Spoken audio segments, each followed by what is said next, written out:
mountain. To keep sweaters on their backs and stew on their tables, most of the villagers raised sheep. Early every morning, the men would get up, stretch and yawn, complain about the breakfast their wives had gotten up even earlier to make for them, gather their sheep, and head for the hills. They would herd the sheep back home just before nightfall and, exhausted, fall into the local bar for a good night's drink. One evening, Herr Müller came home earlier than usual. "Inga," he said, "we have a problem." "What is it, Frederick?" she asked. "Are the sheep making eyes at you again?" "No, nothing like that. The guys have just elected me to go to the Shepherds' Convention in Ballierstadt." "Well, this is an honor, not a problem. But I will be gone many days. There will be no one to take the sheep to graze." "How can you be so foolish? Why else do we have a big fine son but so he can help his father?" "That lazy, good-for-nothing boy. He'll prove himself yet. You'll see." Young Augustus Müller, the apple of his mother's eye, would have been very concerned to have heard this talk, for he was a selfish, lazy boy. Fortunately, he was too lazy even to eavesdrop, so he had no idea of the misfortune that was about to befall him. Early the next morning, Frederick got up, stretched and yawned, and woke up his son. Augustus got up, yawned and yawned again, being too lazy to stretch, and listened with dismay as his father explained that he would be going on a long trip, so Augustus would need to watch the sheep while he was away. It sounded like more work than Augustus was interested in doing his whole life long. "And you'd better not fall asleep and let the sheep run off." "Oh, he will be a perfect angel shepherd, won't you, my Nebeskind?" "Yes, mother. Ah, this strudel is horrible." Maybe the boy would be all right after all, Frederick thought. He was sounding more like a man already.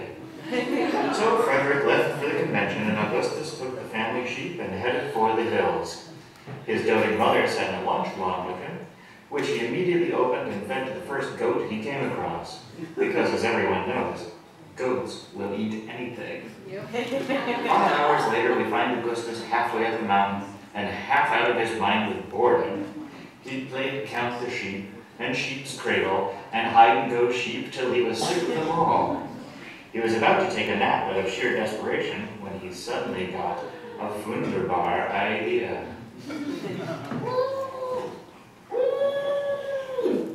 What was that? What was that? Didn't you hear that? That sounded like someone calling. There it is again. Are they calling Ralph? Ralph hasn't lived here for years. No, I think he's crying, "Wolf! Wolf!" A dozen men shouted. A dozen men jumped down from their bar stools and ran for the hills, because if there's anything shepherds fear more than hoof and mouth disease and synthetic fabrics, it's wolves.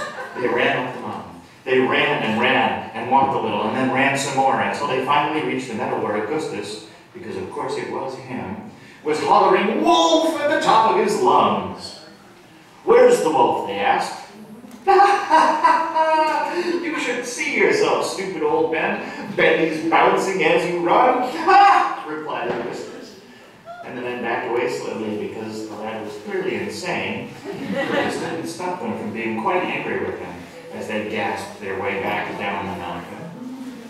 Early the next morning, Augustus got up, yawned, and even stretched, given unusual energy by his glee over his clever prank the day before.